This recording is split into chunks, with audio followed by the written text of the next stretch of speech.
Galerinha do primeiro ano, tudo bem com vocês? Vamos chegando aí à última aula da nossa apostila de número 4, a última aula do nosso segundo bimestre, né? Portanto, aí estamos à beira das férias, né, pessoal? Apesar que esse ano que as coisas foram um pouco diferentes, né? A gente está em casa, mas estamos trabalhando, evidentemente, como vocês podem notar, e como eu espero que vocês estejam levando a sério aí, tenham levado a sério esse período que a gente passou. Pessoal, hoje a gente vai chegar na última aula da apostila de número 4 para falar das tais das fontes alternativas de energia. Tá? O que a gente precisa lembrar, no caso aí, sobre o que a gente está estudando nessa apostila de número 4? Foi uma apostila que a gente, no caso aí, deu uma importância grande aí para o estudo dos recursos naturais, né, que nós extraímos, evidentemente, da natureza, para dar para eles alguma utilização econômica. Né? Nós começamos inicialmente aí no caso, né, a diferenciar aqueles recursos naturais que a gente chama de renováveis daqueles chamados de não renováveis. Chegou no momento da apostila que a gente começou a se focar principalmente nos minerais metálicos, né? Quem são os minerais metálicos? Aqueles que a gente encontra geralmente em estruturas antigas de relevo chamadas de escudos cristalinos. Quais são os principais minerais metálicos que a gente conversou sobre? Falamos sobre o minério de ferro, sobre o ouro, sobre o estanho, sobre o manganês, sobre a bauxita. Né? Posteriormente, pessoal, nós chegamos no momento da apostila onde a gente começou, no caso, a falar de fontes de energia, né? Ou seja, da utilização de determinados minerais para, através desses minerais, a gente gerar energia aí, tanto elétrica como outros tipos de energias importantes aí mundo afora, né? Dentro desse processo, inicialmente a gente começou falando dos combustíveis fósseis, né? Portanto, dos derivados de matéria orgânica decomposta. Falamos aí da principal fonte de energia do mundo, o petróleo, certo? Falamos também do carvão natural, do gás, do carvão mineral, do gás natural e do xisto betuminoso. Nas duas últimas aulas, a gente conversou sobre outras duas fontes energéticas importantes, tá? Uma delas, que no caso é uma fonte de energia renovável, que é a energia hidrelétrica, né, através da força da água, através das usinas hidrelétricas, e também conversamos sobre um outro tipo de energia que no caso não é renovável, que é a energia nuclear. Hoje, pessoal, a gente vai chegar na última aula para falar das tais das fontes alternativas de energia. Primeiro de tudo, uma questão que a gente precisa ter em mente: por que a gente usa esse termo fontes alternativas? Se elas são alternativas, pessoal, significa que elas estão surgindo nos últimos tempos, enquanto uma alternativa às fontes de energia comuns que se usam no dia a dia. Tá? Quando eu estou falando fontes de energia comuns, corriqueiras, né, padrão aí que a gente utiliza no dia a dia, a gente precisa lembrar principalmente dos combustíveis fósseis. A gente sabe que o petróleo é a fonte de energia mais utilizada no mundo, né? Portanto, quando a gente está falando de fonte alternativa de energia, significa que a gente está citando aí fontes de alternativa que vamos dizer assim, que elas são uma alternativa de uso ao petróleo. Né? O petróleo, a gente sabe que enquanto combustível fóssil, ele é um recurso finito. Ele é um recurso que ele não é renovável. Consequentemente, pessoal, não vai dar para a gente ficar dependendo de petróleo para daqui, não vai dar para a gente depender de petróleo para sempre.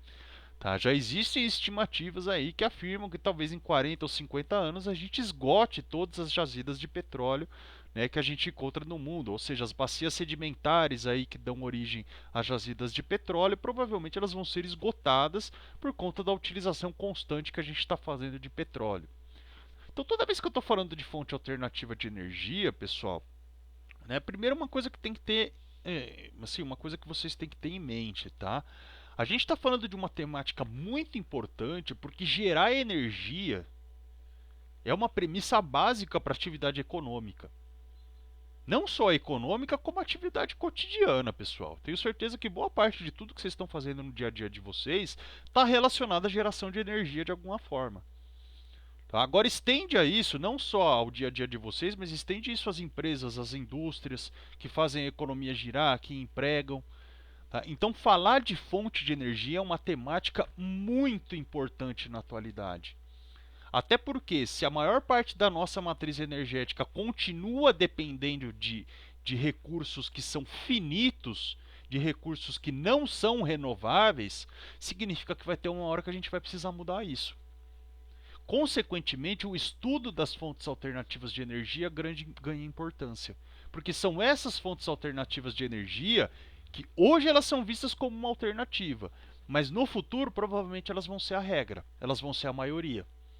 Tá? Então o estudo dessas fontes é muito importante, vocês precisam ter isso em mente. É uma temática atual, tá? Que tanto em termos de atualidade como em termos de vestibular, tudo que vocês possam imaginar, né, está se falando muito de fontes alternativas de energia.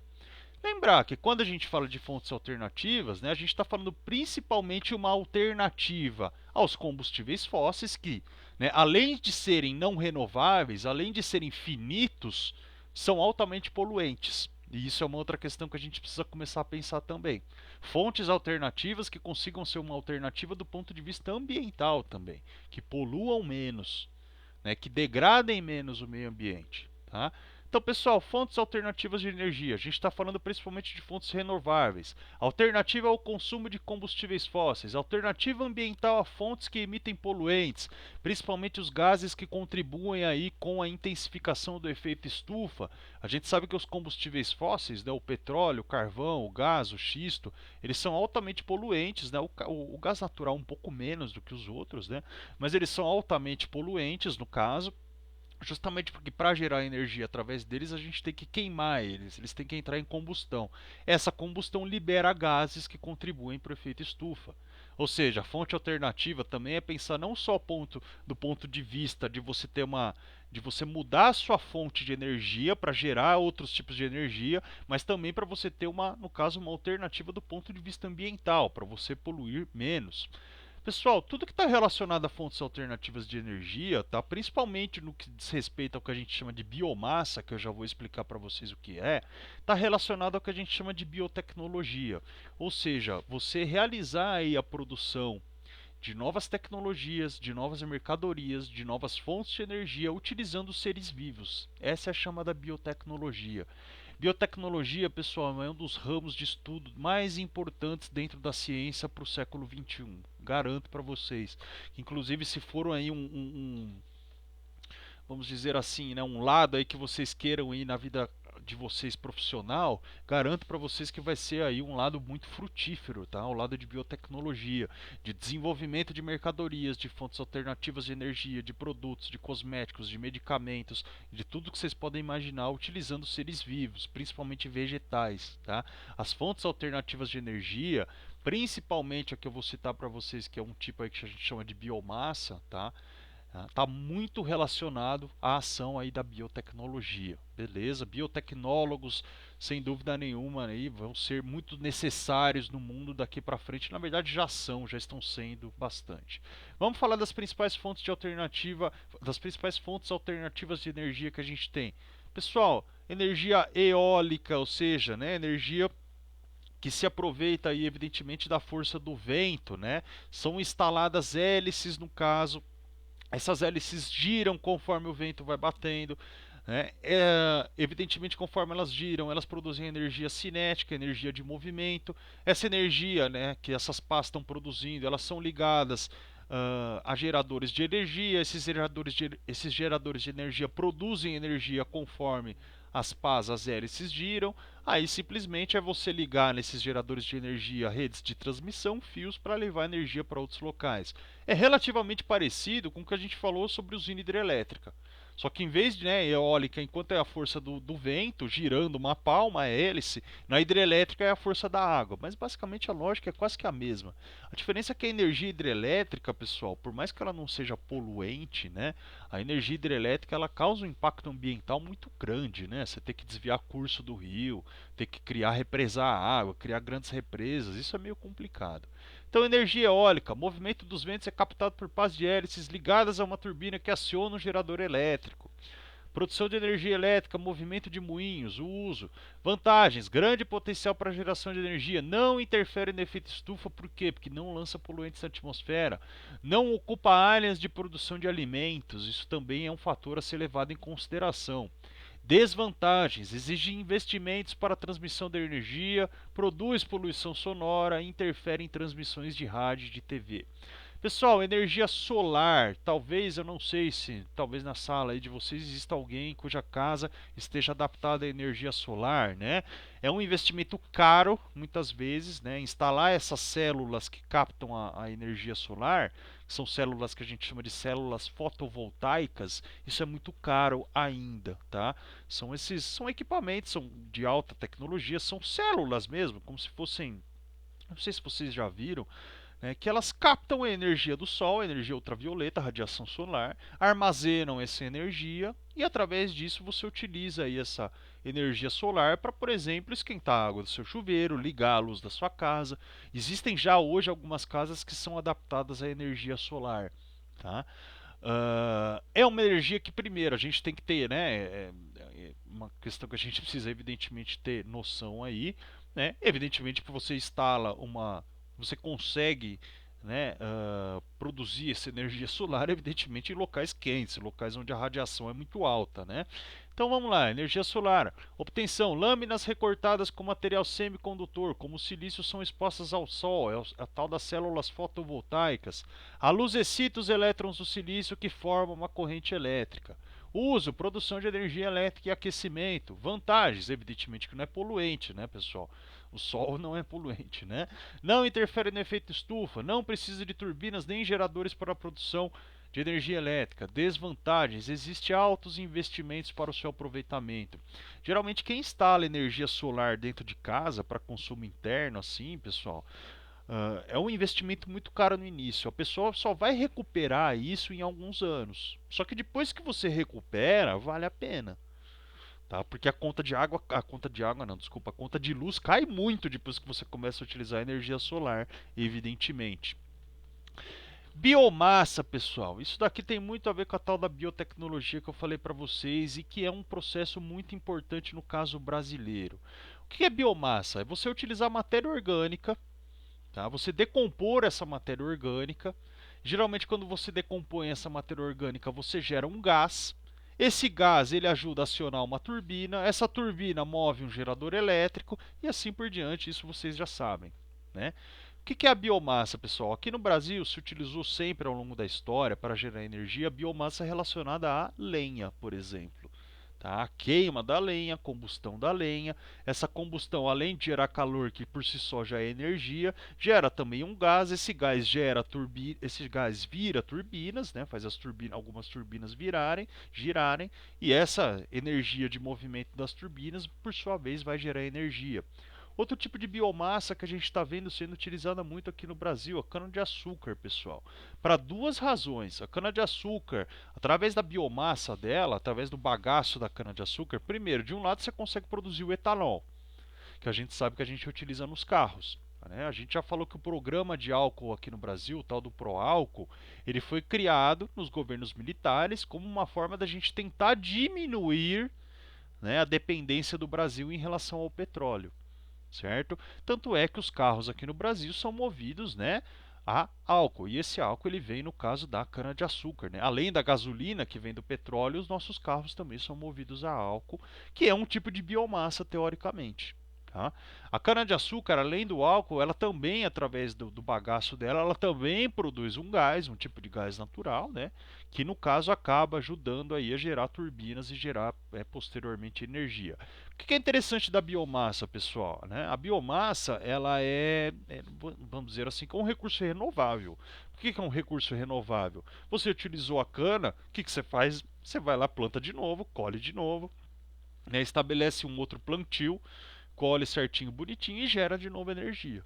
Tá? Então, no caso, é considerado algo aí positivo. Porém, pessoal, tá? Existem algumas questões um pouco complicadas dentro da biomassa. Por exemplo, você ficar utilizando áreas agrícolas, né, ao invés de você plantar alimento, ao invés de você plantar cana-de-açúcar para dar origem a açúcar, você plantar cana-de-açúcar para dar origem a etanol, a álcool. Isso é um pouco complicado da biomassa, tá? Que teoricamente a produção agrícola para gerar energia substitui a produção agrícola para gerar alimento. Aqui no estado de São Paulo, pessoal, quando vocês viajam aqui pelo interior, vocês devem estar cansados de ver cana-de-açúcar. Essa cana-de-açúcar que a gente tem produzida aqui no estado de São Paulo, mas nada, absolutamente uma linha dela, nada, tá, vai para produzir açúcar. É tudo para produzir etanol. Tá? Isso é um pouco complicado. Biomassa, obtenção, é matéria orgânica decomposta em caldeira ou biodigestor, processo que gera gás e vapor que aciona uma turbina e move gerador elétrico. Uso, aquecimento, produção de energia elétrica e de biogás, metano. Esse biogás, o metano, ele serve, né? Como vocês já devem ter visto, é que isso agora não está muito na moda, mas há um tempo atrás era comum as pessoas instalarem esses kits que você coloca um grande um grande cilindro de gás que você coloca amarelo, que você coloca nos carros para gerar, para no caso aí gerar, fazer os carros rodarem através de gás natural, através de GNV, gás natural veicular. Né? Isso também tem a ver com a biomassa. Vantagens: não interfere no efeito estufa, durante a queima é absorvido depois do ciclo de produção. Desvantagens: exige altos graus de investimento. Por último, pessoal, uma que a gente está falando, uma fonte alternativa de energia que está sendo muito falada ultimamente, que são no caso, as marés oceânicas e a geotermia. O que é geotermia, pessoal? É o calor, no caso, que é emitido aí pelas camadas internas da Terra, tá? Esse calor que vocês sabem que tem a ver, como a gente já estudou, com o magma, né? Que é, que é um material pastoso e de alta temperatura que a gente tem, no caso, abaixo, no caso da superfície terrestre, né? A gente sabe que esse magma, que a gente pode chamar de manto também, ou de, no caso, de lava, né? A gente sabe, no caso, que como ele tem uma temperatura muito alta, né? Como o calor produzido é muito grande, você pode utilizar esse calor produzido pelas camadas internas da Terra para gerar energia. Tá? Isso é a tal da geração de energia geotérmica. As marés, pessoal, tem a ver com você aproveitar, né, o movimento das águas oceânicas, né, o movimento de recuo das da água oceânica, de avanço das águas oceânicas, para justamente através disso, através de marés e ondas, você produzir energia também. Tá? Marés e geotérmica, energia obtida através do movimento das águas do mar, as marés, que tem muito a ver principalmente com a Lua, né, pessoal? A gente sabe que as fases da Lua influenciam bastante a maré. E além da maré, a questão da geotermia, que tem a ver com o calor proveniente do interior da Terra. Uso, produção de energia elétrica. Vantagens: são limpas e renováveis e não contribuem com o aquecimento global. Desvantagens: energia que exige altos investimentos em seu aproveitamento, né, pessoal? É só a gente imaginar que para você colocar sensores nas camadas internas da Terra, para esses sensores captar energia, isso vai muito dinheiro, tá? Evidentemente. Fontes alternativas no Brasil, pessoal. Aqui a gente tem, né? Esse gráfico eu já mostrei para vocês em várias aulas, a evolução da matriz energética brasileira. Olha aqui, pessoal, a gente observa que se utilizava muita lenha, né? Principalmente aí, vamos dizer, até os anos 70, a maior parte da matriz energética brasileira tinha a ver de certa forma com uma biomassa que é a lenha. A lenha diminuiu bastante a sua influência. A gente observa, evidentemente, um aumento da utilização de combustíveis fósseis, no caso do petróleo, mas percebam como a biomassa, que é uma fonte alternativa de energia que a gente já conversou, aumentou muito nos últimos anos, vem aumentando, tá? Isso a gente precisa destacar. Alguns programas relacionados a fontes alternativas de energia, o ProAlco, já conversei com vocês, pessoal, criados nos anos 70, né? Como justamente uma tentativa de, através da utilização do álcool vindo da cana-de-açúcar, o tal do etanol, a gente diminuir a nossa dependência em relação aos combustíveis fósseis, visto que o petróleo estava em crise nesse período, né? A tal das crises, dos picos do petróleo, as crises do petróleo, que são momentos aí onde principalmente o preço do petróleo dispara, fica muito alto, né? Consequentemente, para o Brasil diminuir a importação de petróleo, depender menos do petróleo, foi investido nesse programa chamado de Proálcool. Biodiesel, pessoal, é mais ou menos a mesma ideia do Proálcool. Dá para falar que o álcool é um tipo de biodiesel. Biodiesel é um combustível biodegradável derivado de fontes alternativas de energia, como é o caso da cana-de-açúcar. Pode ser produzido a partir da gordura animal ou de óleos vegetais, existindo dezenas de espécies de vegetais no Brasil que podem ser utilizadas, tais como a mamona. Você já viu a mamona, né? Aquela bolinha verde que ela tem uns espinhos, né? A molecada gosta de jogar um no outro, brincar de guerra de mamona. A mamona ela serve para, através dela, você extrair um óleo e esse óleo é utilizado para gerar energia. Além da mamona, o dendê, né, a gente encontra aí na palma, o dendê, que ele pode ser usado para gerar energia e pode ser utilizado também na culinária. Girassol, babaçu, amendoim, pinhão manso, soja, né? São vários tipos aí de vegetais de gêneros agrícolas que a gente pode utilizar eles justamente para produzir algum tipo aí de combustível. Biomassa, já conversamos, toda a matéria orgânica, excluindo os combustíveis fósseis, né? A energia da biomassa pode ser convertida em outras fontes energéticas mais convencionais por vários processos aqui, né, que são processos de ordem química. O importante, pessoal, é lembrar que a biomassa aqui no Brasil, né, a gente lembra bastante principalmente da utilização aí do gás natural que vem da cana-de-açúcar, tá? Ou também do álcool que vem da cana-de-açúcar, que estão dentro dessa questão da biomassa. Principais matérias-primas para biocombustíveis no Brasil, pessoal, né? A gente observa aí pelo território brasileiro, olha a mamona aqui, muito encontrada no Nordeste, o dendê muito encontrado no norte do país, a soja nas regiões de produção de soja, né? O centro-oeste e o sul principalmente, né? Aqui no estado de São Paulo, evidentemente, a cana-de-açúcar aí, enquanto uma matéria-prima de biocombustível de destaque para a gente. Na região do litoral nordestino, na zona da mata nordestina, a gente sempre destaca também a cana-de-açúcar. Beleza, pessoal? Exercícios simples, meramente de fixação, na aula 36, página 68. Tá? Se atentem a eles, façam direitinho. Muito obrigado, pessoal. Boas férias a todos.